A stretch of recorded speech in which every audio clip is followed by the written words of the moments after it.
Moscú, 1936.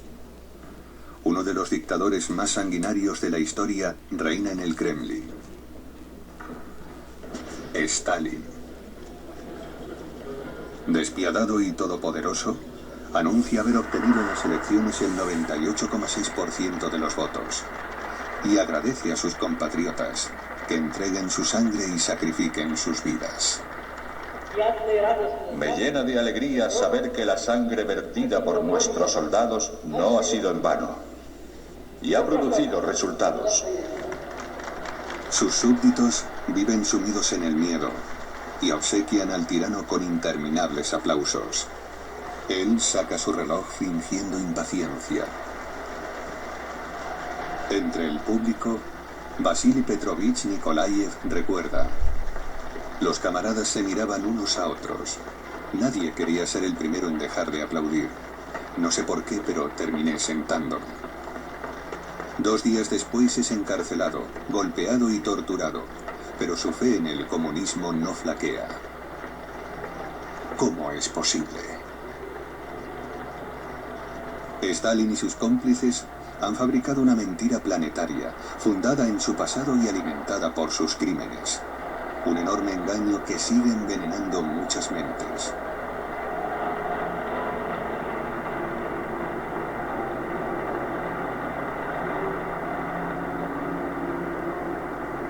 Una mentira, tras la que acecha el apocalipsis. Apocalipsis. Stalin.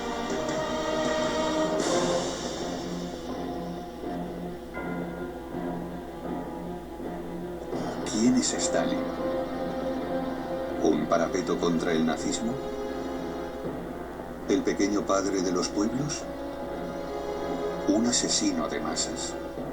Stalin dijo una vez: la muerte resuelve todos los problemas. Si eliminas al hombre, termina el problema.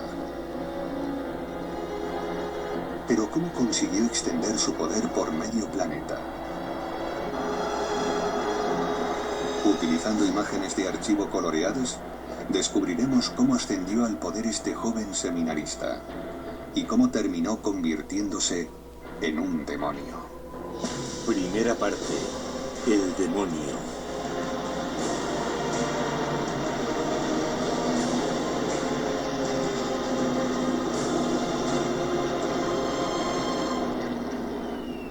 ...22 de junio de 1941... sin previa declaración de guerra, las fuerzas aéreas alemanas atacan la entonces conocida como URSS, la Unión de Repúblicas Socialistas Soviéticas.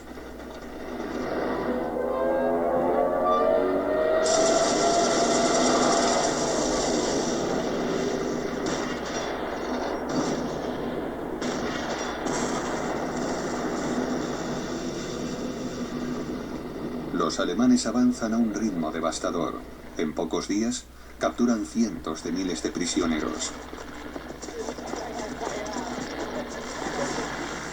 Hitler, jefe de la Alemania nazi, alcanza sus objetivos bélicos: destruir a su mayor enemigo, el comunismo, y a su líder, Stalin, y conquistar lo que él llama el espacio vital de Alemania. El Führer declara: nuestro destino es el este. Lograremos destruir Rusia. Desde septiembre de 1939, sus fuerzas han invadido Polonia, Francia, Bélgica, Holanda, Dinamarca, Noruega, Yugoslavia y Grecia. Ahora avanzan hacia Leningrado, Kiev y Moscú, la capital de la Unión Soviética.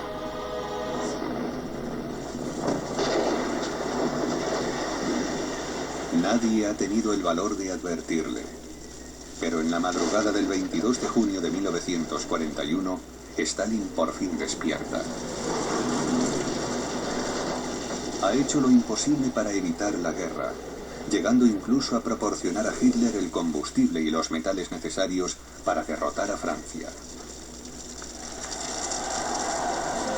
Pocas semanas antes del ataque, el 1 de mayo de 1941, en la Plaza Roja, los soviéticos invitan a los alemanes a su tradicional desfile militar.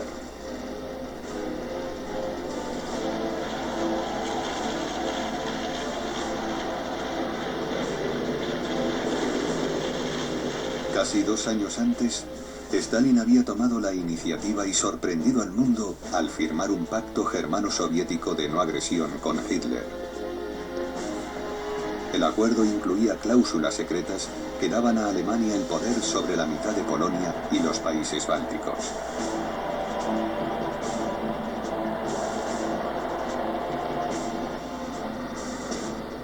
El 23 de agosto de 1939, el día de la firma del tratado, Hitler había ordenado a su fotógrafo obtener primeros planos de las orejas de Stalin, ya que, según él, los lóbulos de los judíos eran deformes. Los de Stalin eran normales, lo que descartaba su posible origen hebreo. Stalin no es judío. En realidad, ni siquiera es ruso. Es georgiano. Y esta es también su lengua materna. Y aunque es educado dentro de la Iglesia Ortodoxa rusa, su mentalidad se parece más a la de un déspota de Oriente Medio. La primera foto conocida de Stalin, un niño del coro de 14 años, fue tomada en 1892. Stalin nace el 6 de diciembre de 1878 en Gori, un pequeño pueblo cercano a Tiflis, la capital de Georgia. Con 170 millones de habitantes, el Imperio ruso es el mayor del mundo. En San Petersburgo, la dinastía de los Romanov reina desde hace 3 siglos. Su emperador actual, el zar, es Nicolás II, un soberano débil y devoto. La Georgia de Stalin es un rudo país del Cáucaso, donde turcos, armenios, kurdos y una minoría judía luchan por coexistir. Su padre, Vissarion Yugashvili, es un zapatero aficionado al vino, cuyos rasgos físicos parece haber heredado su hijo. Stalin, cuyo nombre completo en ruso es Joseph Vissarionovich Yugashvili, ocultará la memoria de su padre, violento y bebedor. También lo hará con sus numerosas discapacidades infantiles, como sus pies palmeados, o la enfermedad que mató a sus 2 hermanos, la viruela que dejó marcas permanentes en su piel, marcas que los maquilladores del Kremlin intentarán desesperadamente disimular.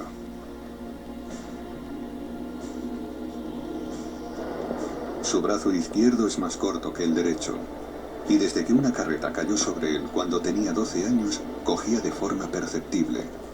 Tampoco puede ocultar su fuerte acento georgiano, por lo que no habla mucho en público. 3 de julio de 1941. Las campanas del Kremlin, que alberga Radio Moscú, anuncian que Stalin va a pronunciar un discurso que resonará en todas las plazas públicas del país. Stalin ha necesitado 10 días para reconocer la amenaza alemana. El inquieto pueblo soviético escucha por fin su voz y su áspero acento. Camaradas, ciudadanos, hermanos y hermanas, el pérfido ataque del ejército nazi contra nuestra patria continúa. Y debo comunicaros que a pesar de la resistencia heroica del Ejército Rojo, el enemigo sigue avanzando. Serafina Panasenko, una joven enfermera que escucha con asombro, recuerda aquel momento terrible. Todo el mundo lloraba. Lo que más me impactó es que la gente se santiguaba y rezaba, aunque nos habían enseñado que Dios no existe.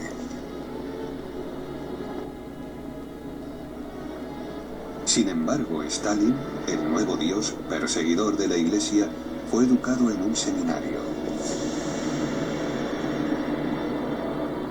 En 1894, a los 16 años, Joseph entra en el seminario gracias a una beca.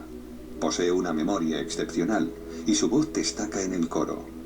Su madre, Caterina, desea que reciba una educación religiosa, pero a pesar de ser una mujer piadosa, le golpea tan a menudo como su padre. Stalin siempre intentará que su pasado familiar permanezca oculto. Ya en el poder, regresa a su antiguo hogar y, como cualquier hijo solícito, visita a su madre. Cuando ella le pregunta a qué se dedica, Stalin contesta: ¿te acuerdas del zar? Pues me he convertido en una especie de zar. Ella replica: habrías hecho mejor en convertirte en sacerdote. Su madre no desea que se quede en el pueblo para trabajar como zapatero, como desea su padre. Ella prefiere enviarlo al seminario y que algún día se convierta en obispo. Stalin, que solo habla georgiano, está a punto de aprender ruso, griego y aritmética. Es aún un adolescente que escribe poemas como este. La alondra ha cantado con su oscuro azul, volando más alto que las nubes, mientras el melodioso ruiseñor canta una canción a los niños.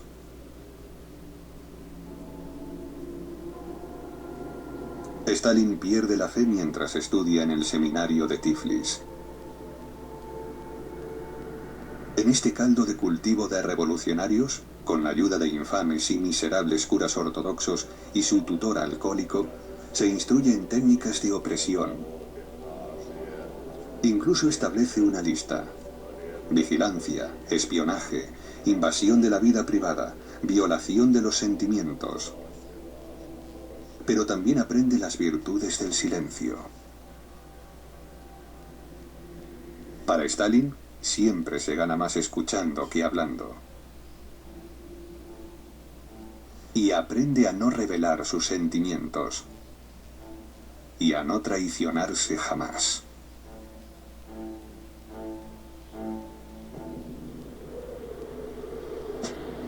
En 1898 es un joven de 20 años que provoca a las autoridades. Se niega a cortarse el pelo y se deja crecer la barba. También lee libros prohibidos de Zola o Víctor Hugo, que denuncian la injusticia social. Cuando es expulsado del seminario, adopta su primer apodo, Koba, una especie de Robin Hood del Cáucaso, y fantasea con ser el líder de una banda. En 1901, tras unirse al clandestino Partido Socialdemócrata en Tiflis, comienza a ser vigilado por la Okhrana, la policía secreta del zar. Trabaja durante unos meses en el observatorio meteorológico, lo que le deja tiempo para leer las obras del alemán Karl Marx, quien junto con Friedrich Engels había escrito el Manifiesto Comunista en 1847. El texto abogaba por abolir el capitalismo y la propiedad privada, exhortando a los trabajadores del mundo entero a sumarse a la revolución armada. Marx denuncia la explotación del hombre por el hombre y la miseria del proletariado que, según él, no tiene nada que perder salvo sus cadenas. Estos dibujos muestran al futuro dictador como un marxista que adoctrina a los trabajadores y les pregunta: ¿por qué no tenemos ningún derecho político? ¿Cómo podemos cambiar nuestra existencia? Stalin piensa que el imperio ruso del siglo XX es una sociedad feudal que hay que destruir.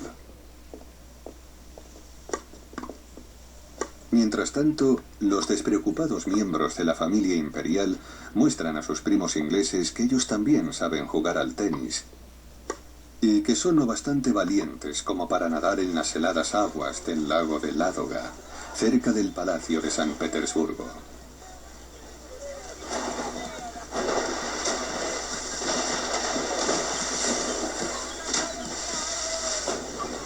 Una nueva clase trabajadora emerge mientras Rusia se industrializa, particularmente en el Cáucaso, donde los pozos de petróleo y las refinerías de Bakú enriquecen a la élite dominante.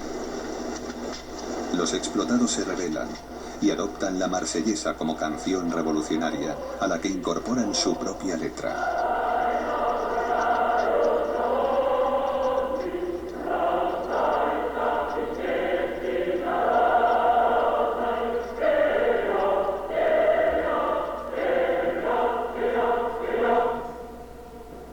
Con 23 años, Joseph Yukashvili es enviado a Bakú para organizar las protestas y las huelgas ilegales, confirmando así su vocación de líder.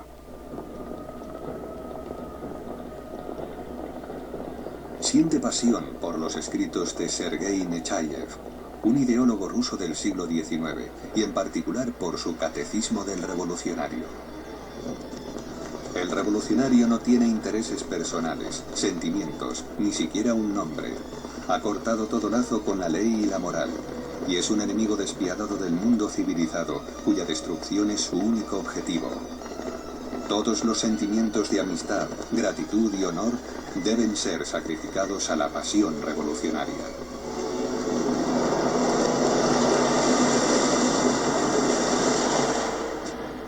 Joseph Yugasvili es considerado un agitador revolucionario y arrestado el 5 de abril de 1902. Su expediente detalla: 1,62 m, moreno, constitución media, edad 24. Más tarde comentará: las prisiones del zar son como casas de reposo. El tratamiento que reciben los presos es mucho más benigno que la férrea y cruel disciplina que impondrá él en las cárceles de su régimen. Stalin vivirá en esta celda un año entero. Pasa el tiempo leyendo diversas obras, como ¿Qué hacer?, el manual de instrucciones revolucionarias escrito a mano por Lenin. El autor de este panfleto, Vladimir Ilich Ulyanov, es un marxista ruso en el exilio cuyo seudónimo, Lenin, alude al Lena, el gran río siberiano. Pronto se convertirá en el líder de la revolución. Decenas de años más tarde, su estatua es la primera en ser derribada por los alemanes.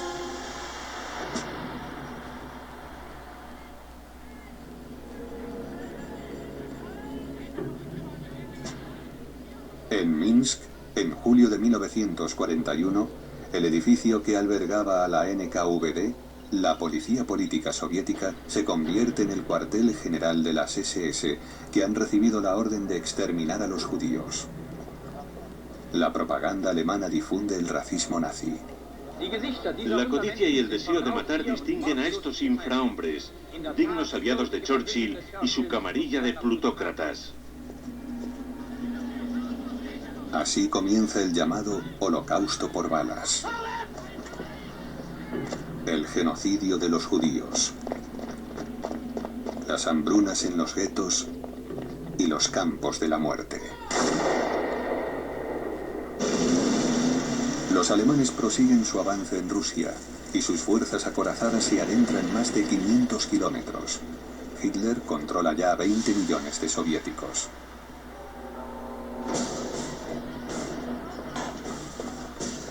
El Ejército Rojo sufre un trágico varapalo. Está casi descabezado, ya que Stalin mandó a ejecutar a miles de oficiales en 1937.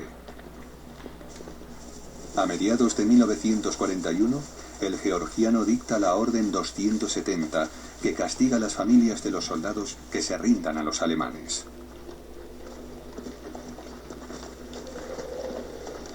Hitler los dejará morir de hambre.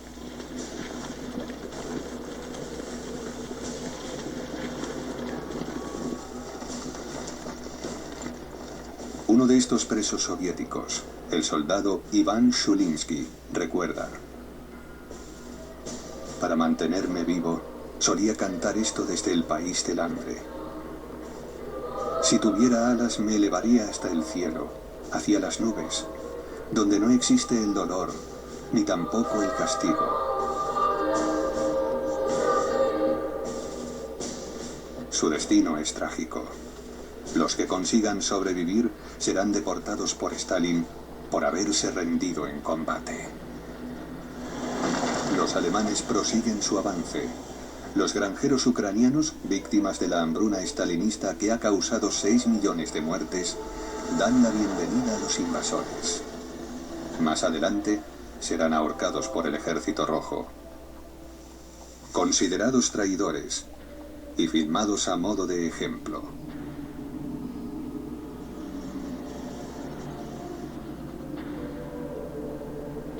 Traidor a la madre patria.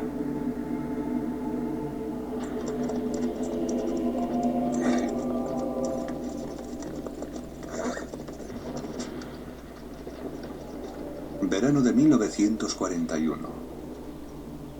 Los comisarios políticos fusilan a todo aquel que se rinda.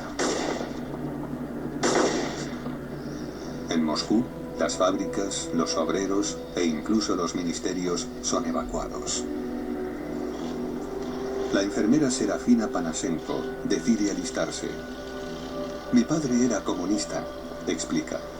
Desde muy joven nos transmitió la idea de que la patria lo era todo, de que teníamos que defenderla.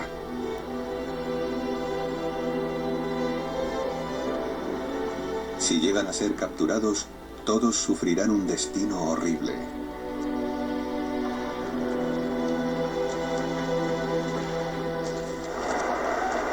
Pero luchan por la Unión Soviética de Stalin.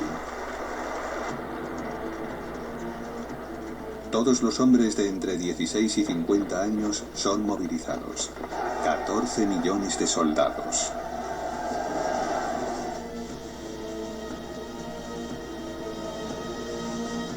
La llamada de Stalin al patriotismo y el sacrificio de todos ellos darán sus frutos.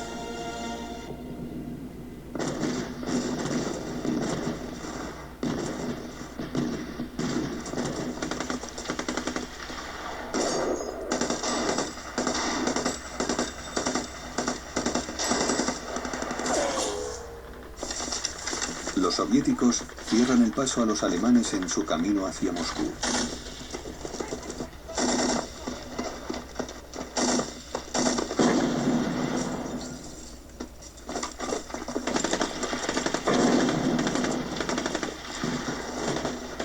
La batalla de Smolensk frena la Blitzkrieg, la guerra relámpago. Los rusos han perdido 1,5 millones de hombres y 4 millones han caído prisioneros. Los alemanes han perdido unos 700.000 soldados, lo cual preocupa al Führer. Este declara: el comunismo representa una terrible amenaza para el futuro. Esta es una guerra de exterminación. Si no asumimos esto, aunque ganemos, el problema volverá a surgir dentro de 30 años. No libramos esta guerra para perdonar al enemigo.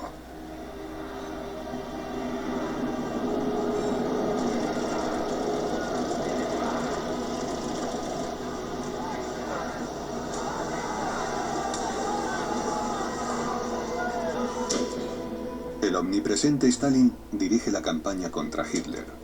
Se ha nombrado comisario de defensa del pueblo y comandante supremo de las Fuerzas Armadas. Al igual que Hitler, es un estratega aficionado, pero cuenta con la inestimable ayuda del general Zhukov. Stalin confía en este experto en carros blindados, que es la única persona que se atreve a decirle la verdad.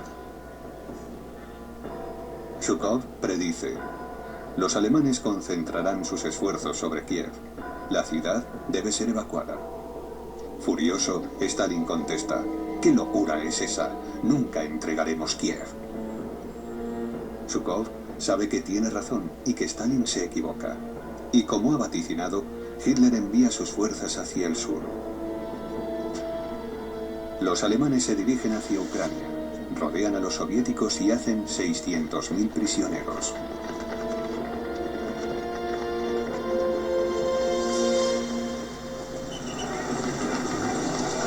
Sus fuerzas entran en Kiev el 26 de septiembre de 1941. En Ucrania, donde parte de la población es antisoviética, los nazis avivan el odio hacia Stalin. La propaganda germana filma a algunos vecinos delante de una prisión, asistiendo a la evacuación de las víctimas del stalinismo. Antes de huir, la policía política de Stalin ha cumplido la orden de vaciar las celdas, es decir, de ejecutar a los prisioneros. 100.000 hombres son encontrados muertos con las manos atadas a la espalda.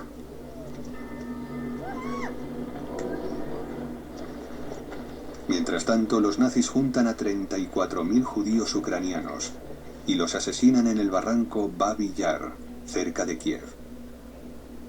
El gran poeta ruso Yevtushenko escribe en su poema Babi Yar: todo grita a mi alrededor, pero el grito está hecho de silencio. Al descubrirme observo que mi cabello se torna gris. Grito por los miles de muertos inocentes que fueron masacrados aquí. Y también muero en cada anciano y en cada niño al que mataron.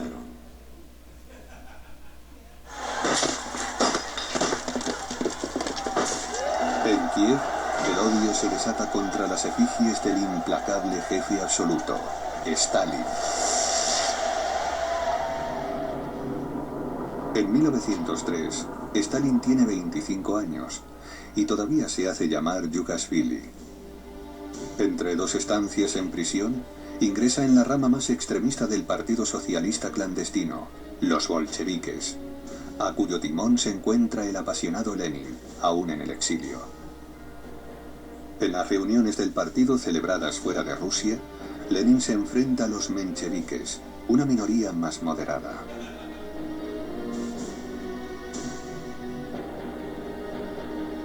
Lenin elogia a Yugashvili y lo apoya en su ascensión a la cabeza de los bolcheviques del Cáucaso. Aprecia mucho su sectarismo marxista y, sobre todo, su contribución financiera a la causa bolchevique, que proviene de lo que llaman de manera eufemística expropiaciones, es decir, robos de bancos. Para el joven Joseph, estos asaltos armados están plenamente justificados, porque el proyecto marxista está por encima de la ley. El fin justifica los medios. El atraco más notorio tendrá lugar durante la era soviética.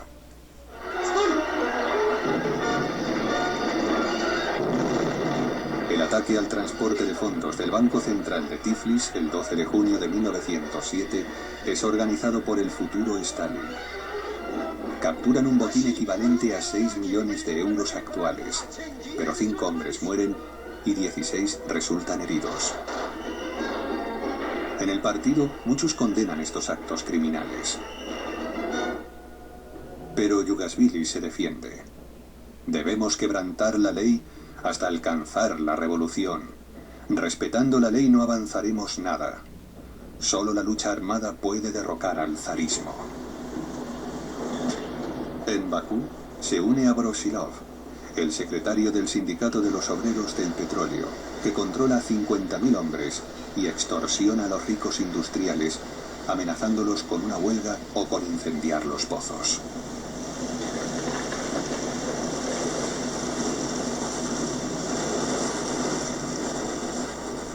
Comienza a cambiar de apariencia y se convierte en un padrino del crimen de Georgia. Así se gana su apodo, Stalin, el hombre de acero.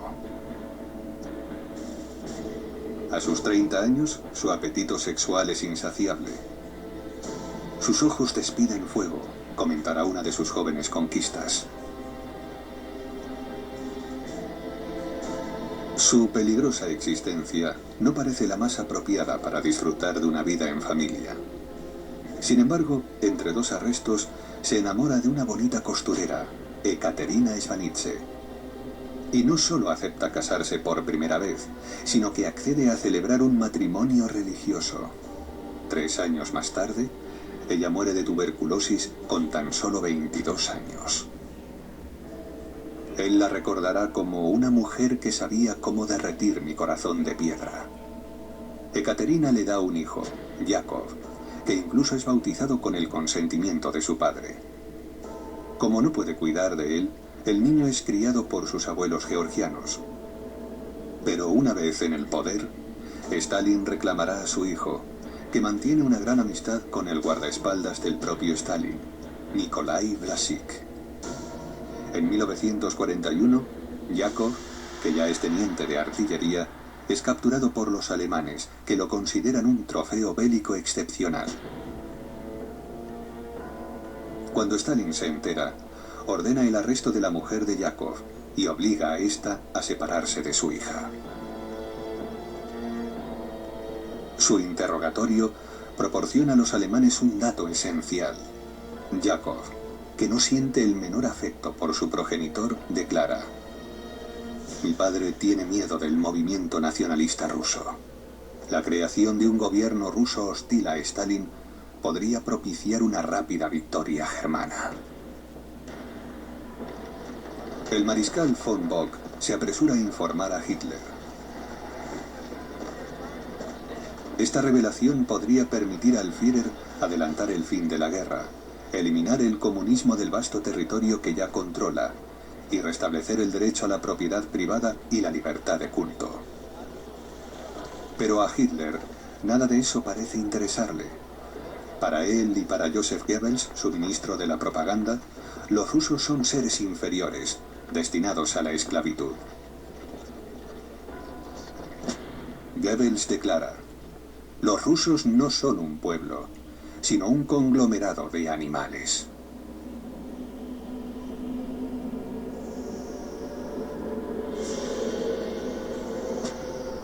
Cuando recibe a su aliado, Benito Mussolini, Hitler comenta: la tierra rusa es la más fértil del mundo. Los italianos, que os agotáis trabajando terrenos pedregosos, aquí podréis encontrar amplios y fértiles espacios. Será el granero de la nueva Europa.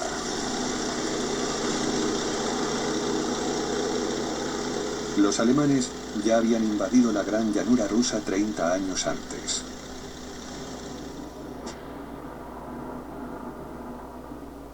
...1914... Stalin no participa en la Primera Guerra Mundial. Y tras repetidos arrestos y evasiones, acaba siendo deportado a Siberia. Encerrado durante 3 años en una isba, pasa el tiempo arreglando el mundo con otros exiliados marxistas, como Lev Kamenev, uno de los futuros héroes de la revolución, al que Stalin mandará ejecutar 20 años más tarde.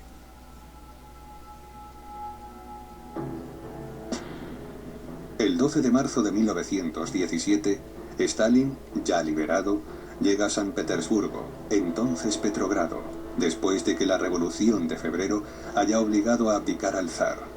Nicolás II declara: he nacido infeliz y he traído la infelicidad a Rusia. Sin embargo, el gobierno provisional del socialista Alexander Kerensky quiere mantener el compromiso bélico de Rusia, lo que obliga a reclutar nuevos soldados. Stalin es declarado no apto para el servicio, debido a la atrofia de su brazo. Así que vuelve con sus amigos bolcheviques que han salido de la clandestinidad. Y se convierte en el segundo de Lev Kamenev, que como editor del diario Pravda, La Verdad, apoya al gobierno provisional. Lenin regresa de Suiza el 3 de abril de 1917 y rechaza este gobierno que apoya lo que él llama la guerra imperialista. Lenin expone su programa revolucionario. Para él, es hora de dar todo el poder a los soviets, los consejos de trabajadores y soldados que se forman en las ciudades.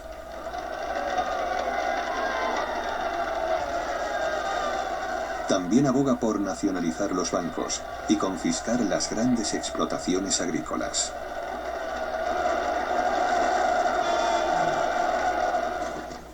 En el frente, los granjeros rusos desertan para participar en la desenfrenada redistribución de tierras.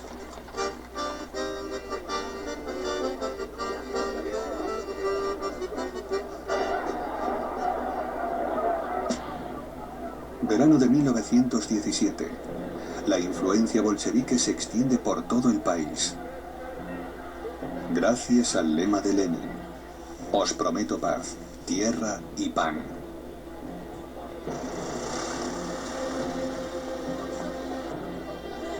Otras pancartas exhiben lemas más amenazadores, como abajo el gobierno provisional o abajo los ministros capitalistas. León Trotsky, a sus 38 años, es un brillante intelectual judío marxista que ha regresado de su exilio en París y Nueva York. Nada en él es proletario, lo que despierta el desprecio de Stalin. El georgiano envidia su talento como orador y su innegable habilidad para ganar adeptos a la causa bolchevique. Kerensky, jefe del gobierno provisional, decide que ha llegado el momento de deshacerse de los bolcheviques y ordena una amplia redada policial. 800 bolcheviques son arrestados, incluidos Trotsky y Kamenev.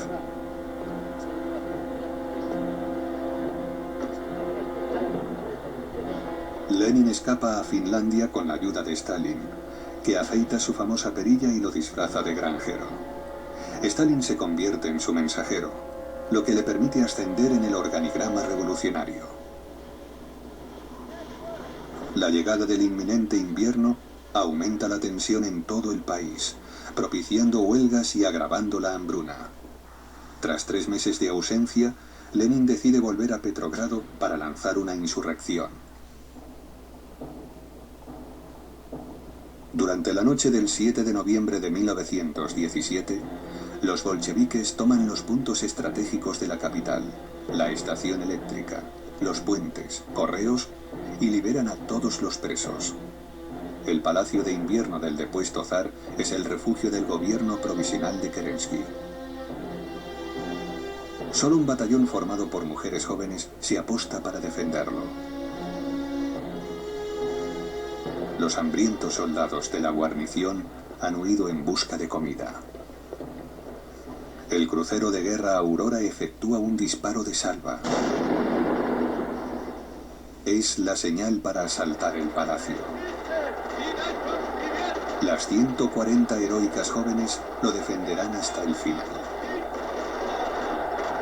Los bolcheviques detienen a los miembros del gobierno provisional, aunque Kerensky logra escapar a Norteamérica para un largo exilio. El golpe tiene lugar el 7 de noviembre, pero será conocido como la Revolución de Octubre, ya que según el antiguo calendario ruso, se produce el 25 de ese mes. Los bolcheviques han alcanzado el poder, y Lenin forma su gobierno. La reconstitución soviética ilustra el golpe, mostrando a su gran líder en su postura habitual, con su acentuada miopía en el ojo derecho.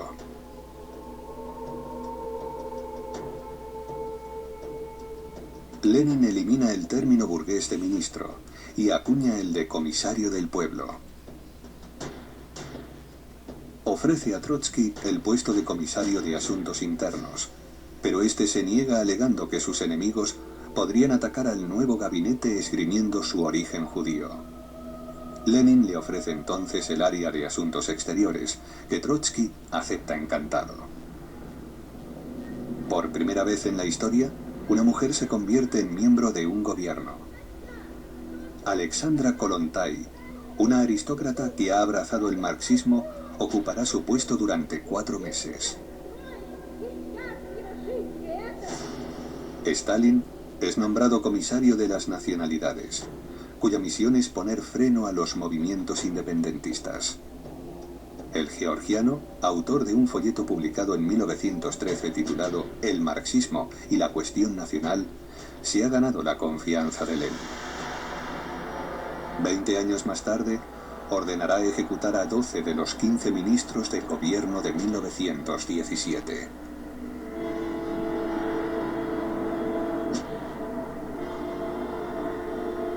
Pero de momento, Lenin ostenta el poder. Es el presidente del Sovnarkom, el Consejo de Comisarios del Pueblo, y el dueño de Petrogrado, la capital de Rusia. En noviembre de 1917, tras el golpe de estado bolchevique, Petrogrado recobra la normalidad. Las milicias ya no se enfrentan en las calles. Pero el escritor ruso Maxim Gorky se pregunta, ¿qué ocurrirá ahora?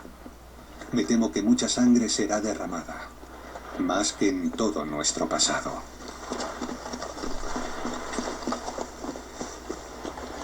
Lenin se muestra en público con su amante, una militante francesa llamada Inés Armand, y su mujer Nadia Krupskaya, bolchevique desde los primeros días. Se enfrenta a 2 grandes cuestiones, la paz con Alemania y la inestabilidad política. Meses atrás, el gobierno provisional había convocado elecciones. Así que decide mantener los comicios para legitimar su poder. Las primeras elecciones libres de la historia rusa tienen lugar el 25 de noviembre de 1917. y tan solo 3 semanas después de su golpe de Estado, los bolcheviques sufren una aplastante derrota. Consiguen 168 diputados, mientras que los revolucionarios socialistas, más moderados, obtienen casi 400. Lenin disuelve la asamblea de forma inmediata, instaura su dictadura, que bautiza Dictadura del Proletariado, y promete una sociedad sin clases. Suspende derechos y libertades, prohíbe los partidos políticos y elimina la libertad de prensa y el derecho de huelga. Todos sus oponentes, a derecha e izquierda, son declarados enemigos del pueblo y contrarrevolucionarios. Lenin crea una nueva policía política secreta que será conocida como Cheka, nombre formado por las iniciales rusas de Comisión para combatir la contrarrevolución y el sabotaje. Lanzaremos un despiadado terror colectivo, declara. ¿Cómo puede hacerse una revolución sin pelotones de fusilamiento? La dirección de la Cheka será encomendada al polaco Félix Dzerzhinsky, un hombre cuya salud ha sido minada por años de exilio y prisión, y que ha dedicado su vida a la revolución. Dzerzhinsky tiene la perseverancia de un inquisidor. De nada sirve la justicia, declara. Libramos una guerra en el más cruel de los frentes. Este documento único muestra los bastidores de la Cheka. Los chequistas, reclutados entre los bolcheviques más radicales y los criminales más psicópatas, acaban de saquear un apartamento en lo que llaman la contribución de la burguesía. En 6 semanas, la Cheka, la nueva policía secreta, perpetra 50.000 asesinatos, sin ley ni justicia.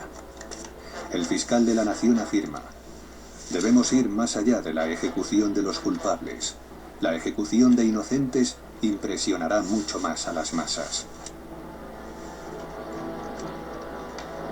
Mientras tanto, Stalin seduce a su secretaria de 16 años, Nadia Aliluyeva, a la que conoció cuando ella tenía 4.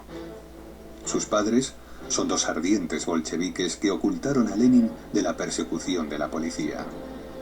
Su madre es una defensora del amor libre, que incluso mantuvo una relación con Stalin. Tras casarse con él, Nadia alumbrará 2 hijos, que forjarán su propio papel en la historia. Ella da pruebas de su valentía al comprometerse de por vida con el tirano rojo.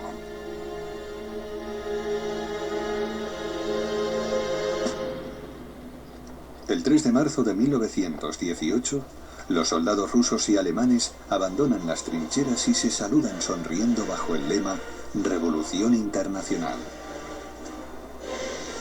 Las pancartas claman: trabajadores del mundo, uníos. Lenin acaba de firmar el Tratado de Paz de Brest-Litovsk, un desastre para Rusia que pierde una gran porción de su territorio, rico en trigo y acero. Petrogrado está demasiado cerca de la nueva frontera, así que los bolcheviques se congregan en la anterior capital. Moscú, marzo de 1918. Lenin posa ante el famoso cañón del Kremlin, la fortaleza que alberga las tumbas de los 47 zares. Pero hoy, el zar es Lenin, un marxista, el nuevo dictador ruso. Su régimen se sostiene sobre 3 pilares: el partido bolchevique, la policía política y la Guardia Roja, el germen del Ejército Rojo.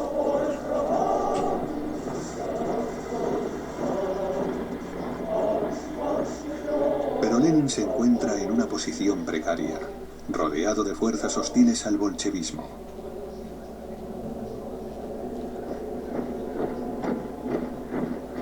Por toda Rusia surgen los llamados guardias blancos, muchos de ellos antiguos soldados zaristas, firmemente determinados a luchar contra los rojos, campesinos y obreros indisciplinados con pocas armas y escasa preparación. Lenin nombra a Trotsky comisario del pueblo para asuntos militares y navales. Trotsky es un militar nato y enérgico, y el brillante organizador del levantamiento bolchevique de noviembre de 1917. La guerra civil está a punto de estallar. Durará 4 años y provocará 10 millones de muertos. Nadie hace prisioneros y las barbaries son cometidas por ambos bandos. Este soldado bolchevique sonríe desafiante a los blancos que van a fusilarle. Y continúa provocándoles hasta el último momento.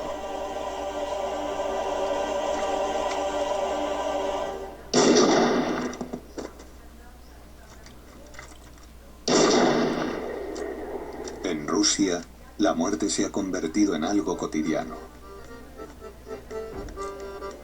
Vasily Petrovich Nikolayev, reclutado por el Ejército Rojo a los 15 años, recuerda: nos reconocíamos por la estrella roja de nuestros gorros. Nuestros camaradas yacían muertos en los campos, con sus estrellas arrancadas, junto a los soldados blancos destripados por nuestras bayonetas. Las tripas les brotaban del vientre. No dejamos ni a uno solo con vida. Lenin ha sumido en el caos a un continente entero, y otros mandatarios, hostiles a los bolcheviques, empiezan a organizarse. Como los revolucionarios soviéticos en Samara, en el Volga. La situación es desesperada. Así que organizan un atentado que llevará a cabo la revolucionaria socialista Fanny Kaplan. Sus disparos le alcanzan en el hombro y en un pulmón. Ella declarará más tarde: disparé a Lenin porque le considero un traidor. Su sola existencia desacredita al socialismo. Lenin se niega a ser internado en un hospital, donde piensa que estará en peligro, y ordena que le lleven al Kremlin, donde los médicos no tienen el equipo necesario para operarlo. Pero conseguirá sobrevivir con 2 balas en el cuerpo. Fanny Kaplan, tras ser torturada, es ejecutada sin juicio 3 días más tarde. En represalia, la checa ejecuta a 1.300 almas desafortunadas, declaradas rehenes de la burguesía. El 30 de agosto de 1918, los bolcheviques oficializan el terror rojo con un nuevo decreto. Los enemigos de clase deben ser aislados en campos de concentración, y todos aquellos que guarden alguna vinculación con los guardias blancos serán fusilados. Como los 4 jinetes del apocalipsis, los bolcheviques causan la muerte y la destrucción, y continuarán haciéndolo durante más de 20 años, hasta que los alemanes se asomen a las puertas de Moscú. A principios de noviembre de 1941, los alemanes bombardean la capital soviética. Los tanques de la Wehrmacht están a 70 kilómetros del Kremlin.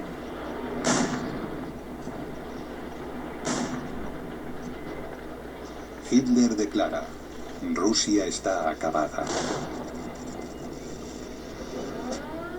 En Moscú, Stalin detiene la evacuación y ordena disparar contra cualquiera que intente abandonar la ciudad.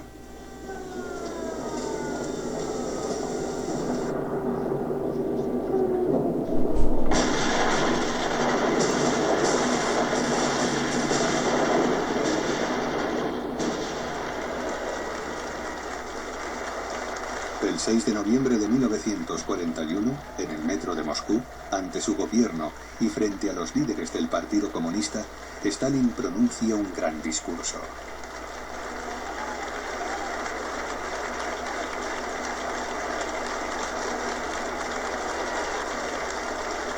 Stalin cita a Hitler, dirigiendo las palabras del Führer a su expectante público.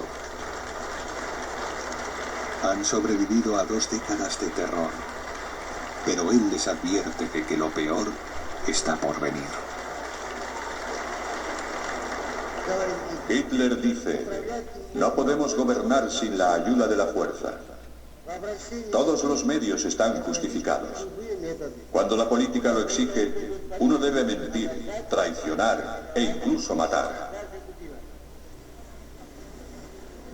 Emancipo al hombre de la humillante quimera llamada conciencia. Stalin ha mentido, traicionado y asesinado. Y en su mundo utópico ha forjado una nueva sociedad, un nuevo hombre. El hombre rojo, rojo como la revolución y la sangre.